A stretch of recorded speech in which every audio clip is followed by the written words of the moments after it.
international consumer of wine doesn't see us. Let's be honest, right? And I think we are still not in a position where we are utilizing the full potential of digital media and social media marketing. I'm a big ambassador of white wine hash combination. Yeah. Sparkling, I'm telling you, sparkling. Sparkling, okay. I haven't tried that. Yeah.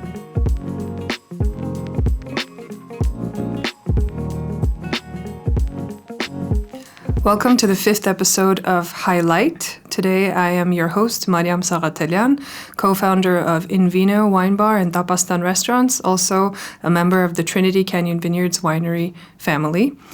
And today we have a very interesting topic at hand, and my colleagues all here from the wine industry are here to discuss this interesting topic. First, we have Lobhna, who is the founder of Yog Wines, and she comes from a background of HR. She is an expat from India, currently involved in Armenia and Armenian wine. We have Ararat, who is co-founder of Voskeni Wines, Repat from Russia. He is also co-founder of Serious Capital, so investment banking. And Varuzhan, who is the founder of Ardi winery. He is a repat from California, U.S. California, Wine County as they call it. And he also has his own CPA firm. So Used to have. But still, it's a very big jump from each of your professions to what we are doing now today. So the topic is make Armenia the wine country again. First question to Lobhna, why Armenia? Well, one, it is a smaller country. It was less known again as a wine country on the global platform. So for me, I saw it more as an opportunity to shape the perception of Armenian wines and the authenticity that they bring with the terroir grape varietals on a global platform. So there was a space to work around it compared to the bottlenecks we already have in the other old world and new world countries. Okay, so what about some cultural differences that you came across, some obstacles? I think there were cultural similarities because I think Armenia and India both value tradition, family a lot, and that same aspect extended in making the business relationships warm. And as far as wine is concerned, in Armenian, it is an integral part of their day-to-day culture when it comes to the culinary tradition, festival celebrations. For India, wine drinking culture was mainly shaped from the colonial influences and also the ancient Silk Road trade. Mm-hmm. Interesting. Varuzhan, was Armenia ever really a wine country? If you would have offered me a time machine, I would have go back about 2,500 years ago and wonder that the winemakers in one kingdom, how they made their wine. So the historians like Herodotus and others was so much passionate about wines exporting from that country. So I'm really excited to use your time machine to see, how they prune their vines, what are the varieties they use. And the main challenge is that we have almost the same terroir. How come now nobody knows about the wine of Armenia? And back then, the Van Kingdom was kind of center of the winemaking. If you transfer like France or Italy in 19th or 20th centuries. So this is the challenge that we wanted to take, all of us, and kind of we can debate, make the Armenia the wine country or a wine country, and we can also say make Armenia wine country again, which is also an alternative. Okay, interesting input on that. Ararat, so investment banking. Why did you decide to invest in the wine industry out of everything else? Actually, I haven't decided to make an investment. It is part of our family history because our great-grandfather, he wanted to have his winery here in Armenia, and unfortunately he was repressed, and we wanted to make that dream come true, and now it's part of our DNA. Even sometimes it's not that easy to carry on, but we consider it as part of identity. And if you see, winemaking industry is most welcoming. I mean, most of the founders of the wineries, they turned from other industries into making wine. And wine industry is so open, then no matter what you did or you do, you can find your place under the sort of wine sun. And yes, and Armenia has something to share with the wine world. So this one was one of the major dreams we want to make our input in that dream as well. Interesting. So you said Armenia has something to share. And looking at the climate in the global wine market, what do you think? How would you position Armenian wine? First, I think our terroir already positioned us quite well because of the global warming. Now we are in much better position compared to old world, new world. We are mountainous, and we can offer the taste people resembled as a best wines experience. At the same time, we can make the connection with the millennials and the thousands of years with this industry. And we are one of the onlyest countries can connect wine lover with that experience. Maybe some of our neighbors can try to do that as well, but we think that because we have no deep history of making current wines, it didn't spoil us a lot during, let's say, Soviet time.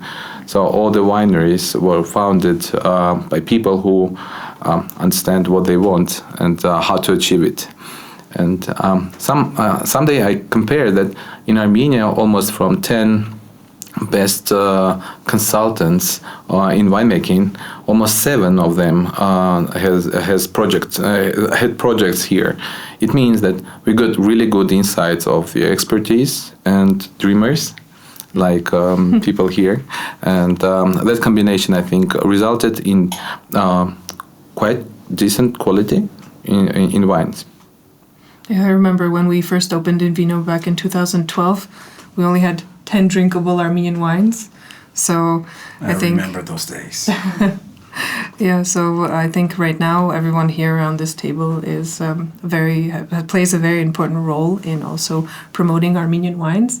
Is there anything you'd like to add about the positioning of Armenian wine in general? Like, how do people see us? What do you think? How do people see us as a wine country? Well, international consumer of wine doesn't see us. Mm-hmm. let's be honest, right? Yeah. So we are on that route to let people know that we do have a product that really deserves the attention. It will take time, really. I mean, this is just the beginning. If I compare again 15 years ago and now, there is big difference, but still we have to go. I think there is this dilemma to put Armenian wine as at the premium segment or at the mass market. Definitely, I think we need to put at a little premium, but it is not to say that we don't want to have a little less.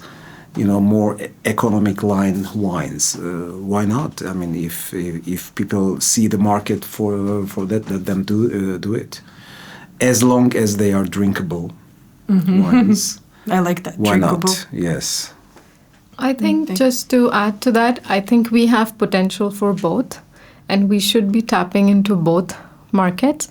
Because premium wines are always going to attract luxury consumers who do appreciate the excellent craftsmanship which we have, and we have a heritage of that.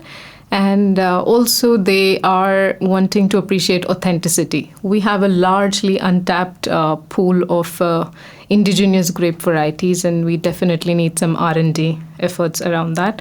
And I think affordable wines, not just for the international market, but it also shapes the wine drinking culture in the local market. It's going to move them to be more selective and also be more sophisticated about their wine drinking choices, rather than just being price driven all the time. Actually, in the world, let's say in California itself has stricter food safety standards than any other state around it. Same has Austria compared to Germany. And I believe that in order to go higher market, we have to address several issues related to quality. This should be a standards, and which is imposed to everyone, no matter what price product is.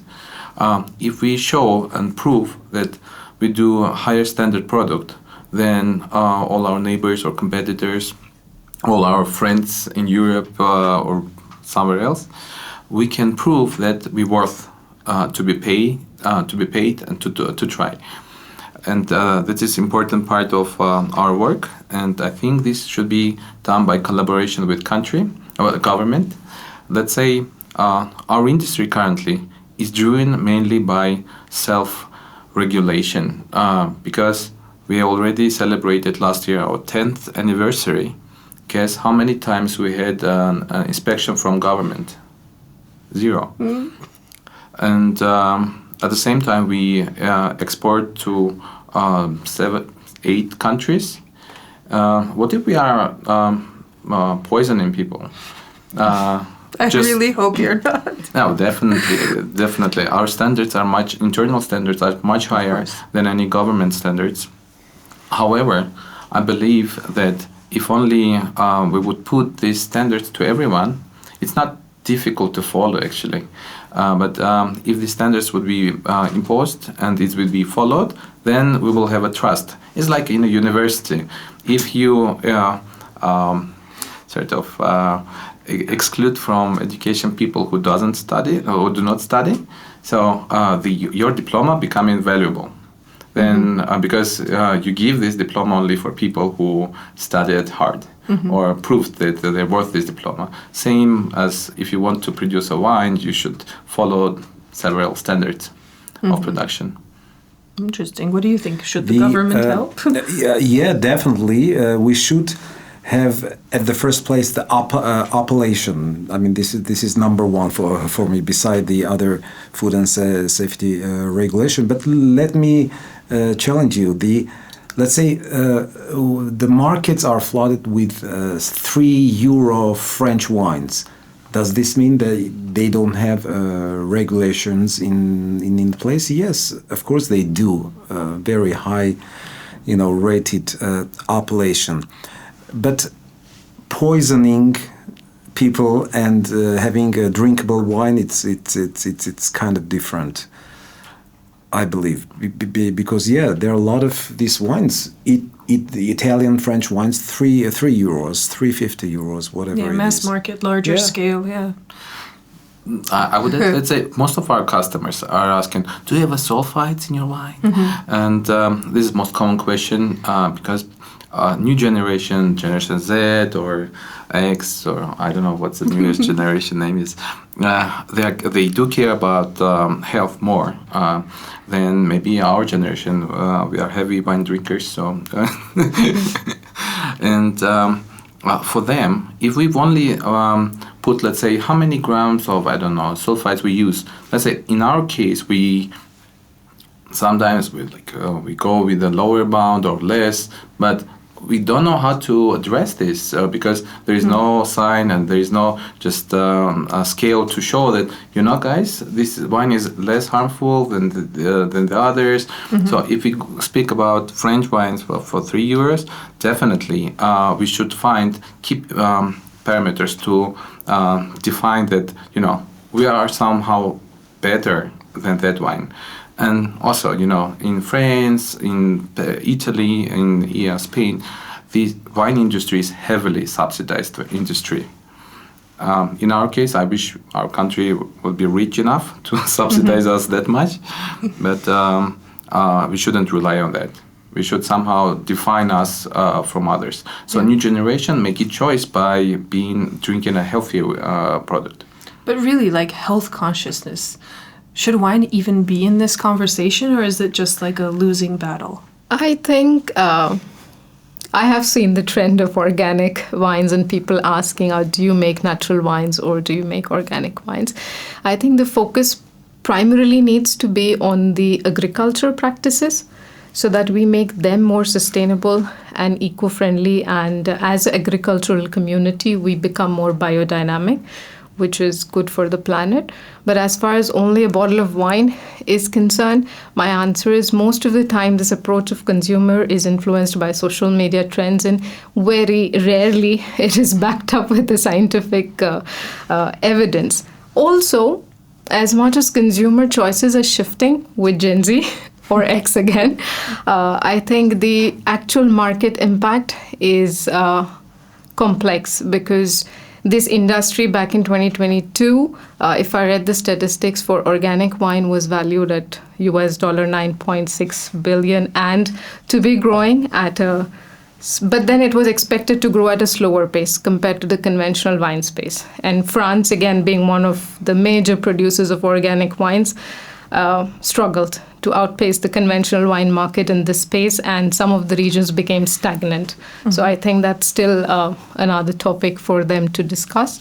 But for me, I would say the focus needs to go back to the agricultural practices so that we become more as environmental friendly product or a commodity in general than just trying to change something in one line or one bottle. Mm-hmm. Especially because in Armenia, a lot of people think, everything here is organic, everything here is natural, because it's our soil, it's our land, etc. And Trinity was the first to get this organic certification for their wine in 2018. Vintage won the Millésime Bio. So this is a huge deal for Armenia, like first Armenian organic wine winning a gold medal.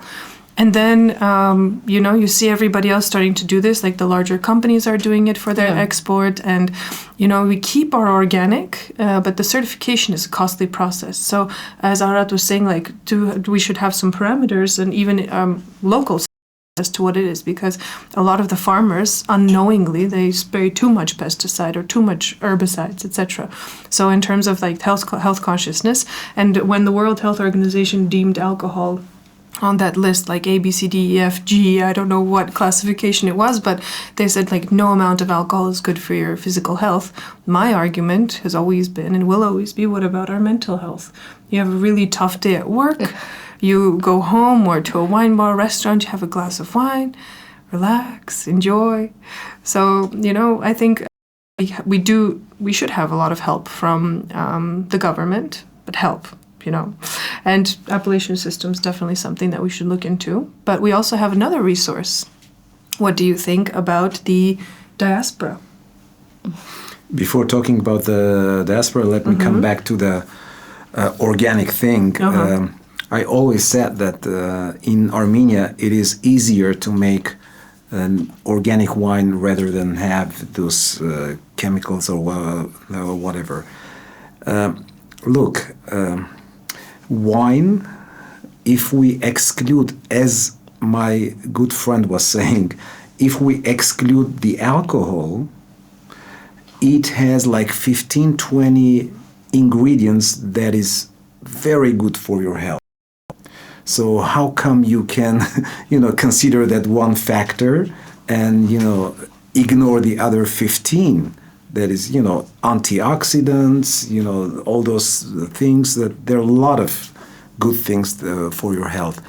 And the coming back to alcohol, just use it with the good portions, whatever good for your body. Bigger guys can use a little more wine, smaller guys a little less. But anyway, it is still better than the hard liquor, like vodka and what about brandy? Same thing. I think any alcohol shouldn't be your coping mechanism for anything. As long as you're doing it for your social relaxation and in balance, it's the key. It could be wine, it could be anything. But if it turns out to be your coping mechanism, then it's a separate subject. Sorry, and coming back to your, sulfite thing, I'm always saying them that, look, in the wine you are having 10 times less sulfite that in, let's say, franchise that you are, French fries. French fries. Or even dry fruits. Yes, apricots. Yes, French fries that every day, almost every day. So we can show in dry fruits. Let's say in this one you have one dry fruit. I will say from as a product from product perspective and as a brand of the country. No one loves Chile for mass product, even though they do really decent quality wines. But everyone, and Italy, let's say, spent millions and tens of millions of dollars to prove that if you go to as a tourist to Italy, you will overpay, but it's worth it. Mm-hmm. So I think our major messages should be how to find the values in our product to address it to our customers, and that's as a product. But as a country, I think we have much more to show, and we have a lot of visitors who share the tour with Georgia, mm-hmm. and most of them are happier with Armenian wines. I'm not saying only with our wine, but with our generally Armenian wines than what they tried in Tbilisi or during just a road to Armenia. Mm-hmm. Interesting. And you said tourism, right? So what do you think are some of the pros and cons or pluses and minuses of wine tourism, and how can that affect Armenia? Oh, it's a great thing, but not the wine tourism. Wine tourism is a byproduct of the wine industry, not the other way. Mm-hmm. Let's put it that way. But yeah, when I was planning the project of Ardi, wine tourism was the fatal, portion of it, and we have to capitalize on it. Now we are doing very little, infrastructures. Again, government can help a little bit on that. But yeah, that's a great thing, and we need to capitalize on it, definitely. Mm-hmm. And what are some negative aspects maybe of wine tourism? Because I know a few, and I've heard of some experiences, even in Armenia, I won't say where people have not had the best experience, which leaves them with that, if they're overpaying in Italy, they're okay because it's Italy. But when they come to Armenia, they're expecting, I think, much more. What would you say? It still goes down to wine tourism is all about the unique experience that you're providing. So the accountability lies with all of the smaller units who mm-hmm. participate into this tourism, or the established wineries who have the infrastructure at this moment to accommodate. So I think it's up to them, and the accountability lies on them on a larger perspective, to not just present their winery or make through the day's sale or the season sale, but rather put themselves also as a representative of Armenian wine, making it or the winemaking country again. So I think the accountability lies with them. Yes, support, government support in terms of infrastructure would help. And I think we are still not in a position where we are utilizing the full potential of digital media and social media marketing as an industry, or even as a country, or even as a government unit. It's only limited to, I would say, a day-to-day influence in photography and the sort of consumption mindset which is there, but it's not really delivering the message that we want to. So I think we all, as an industry, and all the participants in the industry, need to work on that collectively and individually. Regarding experiences, actually in 2022, we targeted tourism as our major goal. We mm-hmm. wanted to be there, and me personally, if you want to someone from investment banking to pour you wine and discuss anything about wine and life, you can pay like little, but get the first-hand experience from family members. I think it's the major advantage of Armenia. Most of the wineries are family-owned, and you directly communicate with the people who make the wine, who is related to the wine, and that experience really helped us to get a lot of the touristic prize awards. And in my case, I'm convicted that social media works, but not that much, because in current world, people really needs direct experience of open heart and warmth and big attention to them as a superstar. When they visit Armenian wineries, they are superstars, even though just regular, Europeans, Russians, I don't know, even Iranis. No, but in our winery, they feel as a special people, and this special attention give them emotions and experiences. Mm-hmm. I think in Italy, maybe they can get this experience, but it will cost much more. And Armenian Drum is doing its work. It's making our service a bit more expensive now. Mm-hmm. But I believe at a certain point it will change. We keep mentioning Italy. I think right now we have a larger Italian wine selection at our wine bar than we do any other imported wine. Of course, Armenia is the main stand, but we keep coming back to Italy. But really, again, circling back to some of the questions, for example, that I've had asked. Why should we buy an Armenian wine which costs 5,000 dram if we can buy the same Italian wine here, even locally, or even cheaper abroad? So in terms of this, let's circle back to the question of the diaspora. Do they really have a role to play? Should we be focusing on them? Or do you think we can reach other markets? Diaspora can help definitely, but I think we don't have to concentrate on diaspora only. We need to work on real international markets. However, in the short term, diaspora can help. Even with my good friend Joachim from Trinity, we were trying to my father make Armenian Wine Day for diaspora. Let's say one day a month, every last Friday. If each family in the diaspora would buy one bottle, not more, then we had to add more vineyards to, to make that consumption. So this is a huge thing. However, diaspora doesn't drink. I mean, most of the diaspora, I would say, doesn't drink wine. But again, they can try to use to it and try to see as, very crucial help to economy of the Armenia. Mm-hmm. This will create, I believe, I also did some mathematician thing here, and I believe we can add about $1 billion additional towards the budget. Actually, diaspora is, if you ask me, is everything.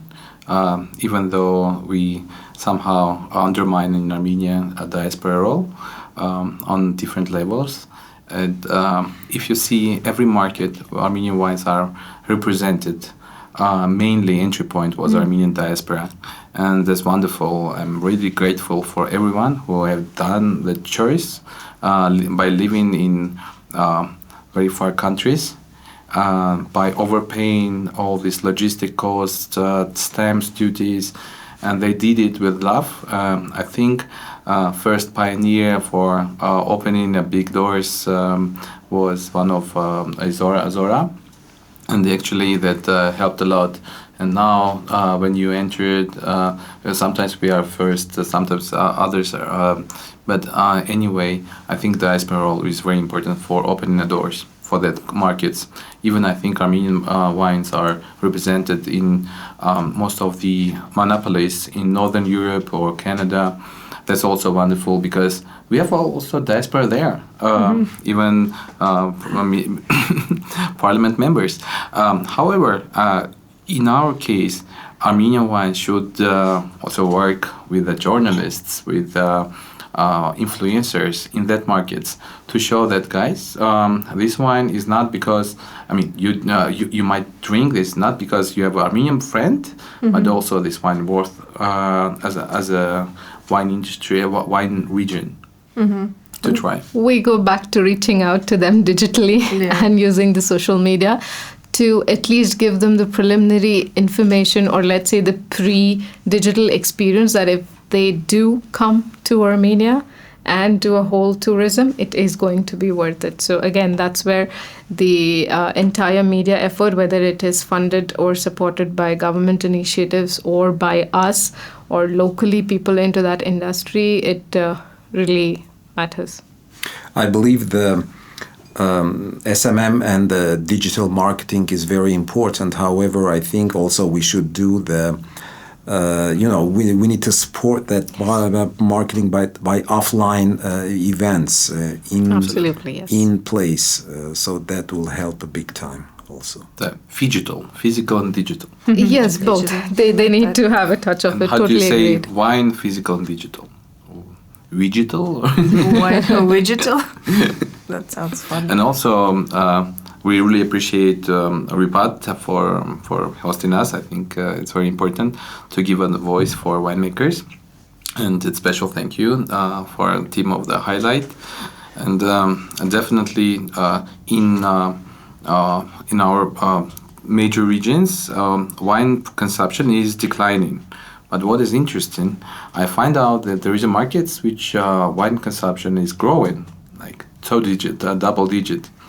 And it is one of these countries is India, and I wanted to hear your opinion. What do you think about the Indian market? India market is heavily segmented. Yes, when we look at the overall statistics by the reports, definitely there is growth in terms of consumption and trend, and that growth is parallelly correlated to the increase in the lifestyle and the kind of other commodity opportunities like the IT, etc., wherein people are gaining a higher lifestyle, and with that comes a choice of a different choice, because even today in India, a lot of drinking segment sticks to the hard liquor because they have a misconception that wine is a woman's drink, one. Second, most of the men out there do not believe a glass of wine is going to give them the same kick as a 30 ml whiskey or a vodka or a cocktail. So I think to break that, we again need to go physical and digital experience. Plus, it's a heavily segmented market, and to break through it, the initial point will definitely be to be price conscious. And that puts me to the second topic and challenge is widening Armenia's logistics, or diversifying the logistics and distribution channels than solely relying on the already established Western networks, because major part of our border is already under geopolitical stress. So when we are hit during the vulnerable times, it makes us more vulnerable. But if we diversify, then not just wine industry, we are also creating a contingency plan for wider commodity trade that could help a nation sustain for some time. So I think diversifying that is important. Are we present in Indian market currently? Do you know about that or no? I know that a couple of wine makers have attended the expo, but I'm not sure if they've managed to reach or break through the distribution channel. And I personally intend to go this year as well. Okay, I started planning early. Ambassador already. So definitely wanting to work together so that as a community, we can get a breakthrough in the market rather than just running your own race and going there as a sole producer and just being that end-to-end thing. So for me, the goal is to enter a fresh market as a community, because we all have a lot to offer. Somebody has premium wine, somebody has affordable, somebody has different natural, organic, different categories. Orange. Yeah, so I think we need to enter a certain market with a unanimous effort. And I think we should also never underestimate the importance of local consumption, because I think the more we know about our wines and what there is in the market, the more we teach people to drink wine in the proper glass, proper temperature, with the proper foods, and Armenia has a rich cuisine. I think we can find some pairings there. Then we will also be able to kind of promote our wine much better, especially to guests who are coming here for this wine experience. And I think we all have faced a lot of challenges during our ventures. So basically, coming back to how the local market should be more educated about their wine consumption and wine in general, we do have some educating bodies, like, for example, the EVN Wine Academy has their program, which has been going on for many years. And we do have the Cavist Association. We have the Agrarian University doing some courses, and just small private courses as well. I think we should also maybe look into creating that educational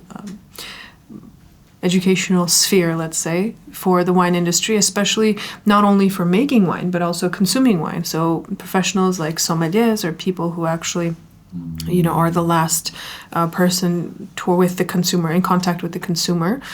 And I think the Vine and Wine Foundation and Wines of Armenia are also doing a good job in educating people. I know they have different types of small, I think, YouTube videos that are helping with education. They're working with local stars as well. And also, besides just the local market, the Vine and Wine Foundation also has their storage that they have in Germany, which is great because that just consolidates all of the wine in one place and makes it easier to ship out. So I think they're using tools like this. And also, I think almost 50 or 40 journalists from all over the world who are influencers visited Armenia recently. And afterwards, we have seen different articles about Armenia. The wine tourism conference, I totally forgot about that. We had that wine tourism conference here that brought a lot of people here, and I think comparing to the budget and the influence, I think we are most effective in the market, in the neighborhood. Neighborhood. Yeah, definitely. I think one way, I'm not sure how it works in the education sector in Armenia, but industrial excursion is a part at universities and at the higher schools generally in most of the country. So I think if we could collab, and especially the wineries who have that kind of modern infrastructure already in place, to sort of give the highlight of what it really looks or feels to be in a winery or in that industry, or the science behind it, that would rather encourage more youngsters to pursue one or the other education stream. Doesn't have to be production always. It could be on the retail end. It could be on the influencing marketing end. But I think industrial excursion and tapping into the agricultural universities and people who are studying into the food and that kind of streams would definitely help. Yeah, so expertise, bring the expertise here and bring... However, quite difficult to attract young, talented people to wine industry. Usually we are competing with IT, more technological and richer industries, finance, and average salaries is much higher than in wine industry. So if you have to have some passion and a big love to nature and communication. I was thinking in finance people travel more, but actually winemakers, they are the biggest tourists. I think during a year we travel minimum 4 countries, right? So everyone who wants to travel a lot to drink a wine, enjoy a good company, and find a friend all over the world, this industry is for you. So, and we are looking for people. You make it sound so easy. I have to taste over 40 wines during one day, taste them, evaluate them all, come back to the farmers or the winemakers and tell them what they're doing right or why I can't accept their wines. It's a really difficult job. You're making it sound very easy. Traveling all day, going to Italy sometimes, to visit the wineries. Also attracts the second set who are looking to explore and be on their toes all the time. Mariam, but if you look, let's say even your workload, it's so nice. Actually, sometimes. I'm just joking. Come on. I mean, I'm drinking wine all day and talking when I saw you with Riedel people. glasses, it was so nice. I wanted to also to know that much about the glasses, about the wines. As a producer, I haven't tried even half of your wines, but I wish I would have just tasted at least. It's a big experience because we have several sensors in the, and we really undermined our tongue and the taste and the nose. I think this industry is mainly about these sensors and less about the alcohol. Recently, I found out in Expo that more and more wines are coming without alcohol. Oh, yeah, that trend. And it's really amazed me. Because I'm not a big fan of the alcohol, actually. I'm a big fan of the tastes, even though I drink a lot. I'm not the alcoholic, but compared to average Armenian, stop there. I wish per capita wine consumption is a little higher than average. You can say. I would say. We call you a wine enthusiast. We don't use that A word. Yeah, a missionary. But yeah, zero alcohol wines, what is all that about? I mean, I understand, sometimes it's trendy, it's cool, but when you remove the alcohol, is it really wine?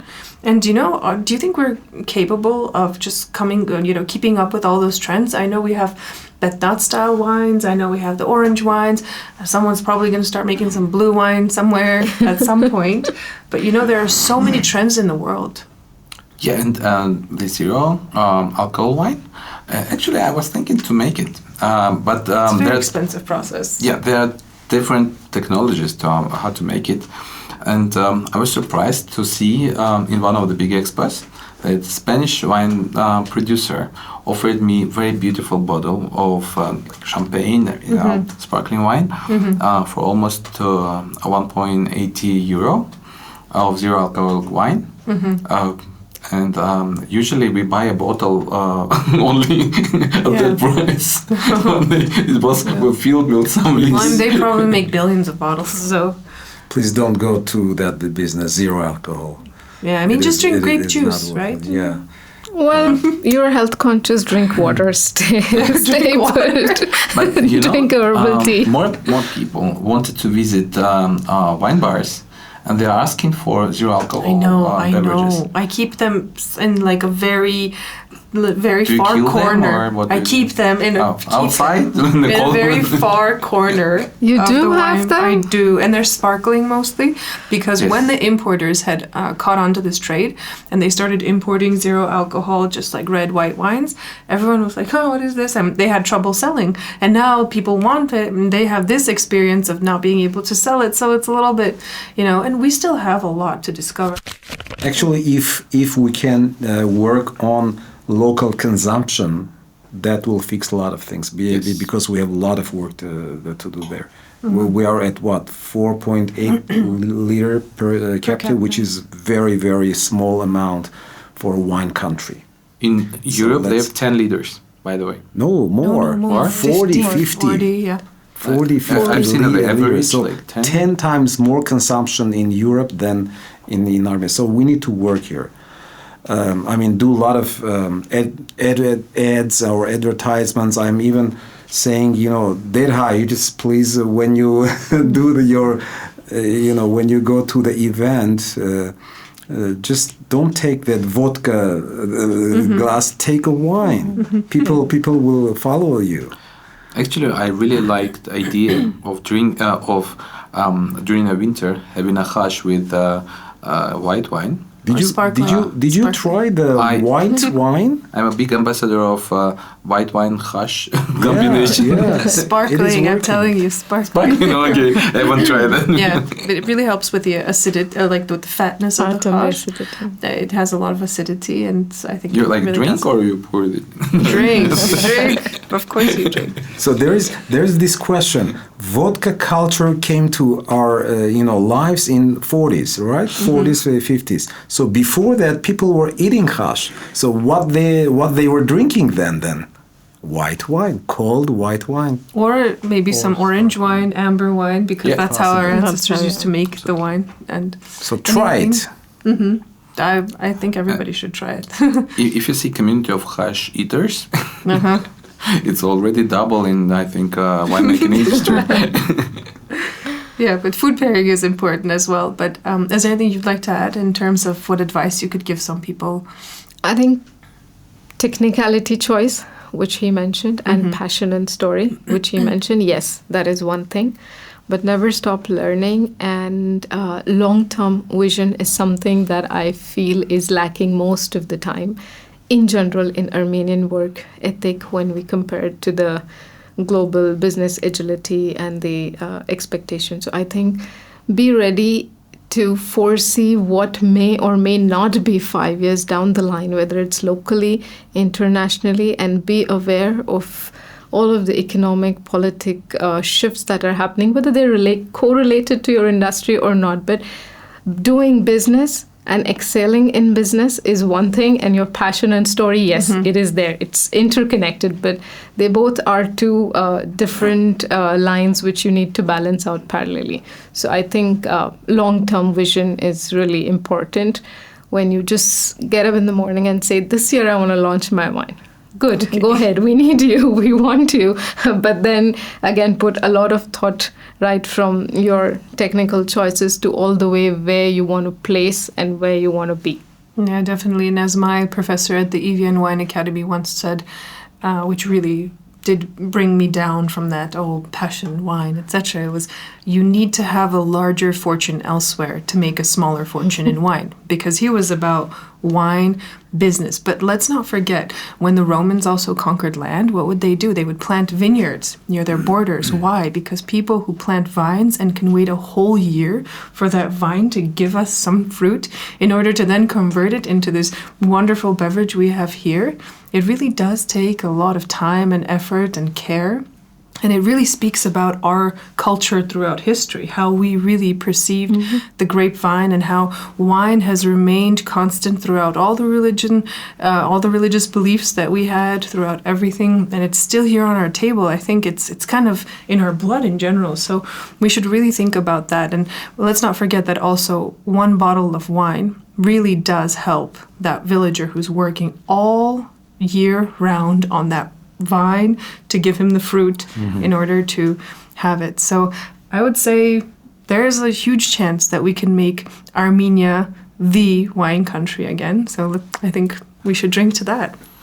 And Cheers. also I would like to add something about soft power.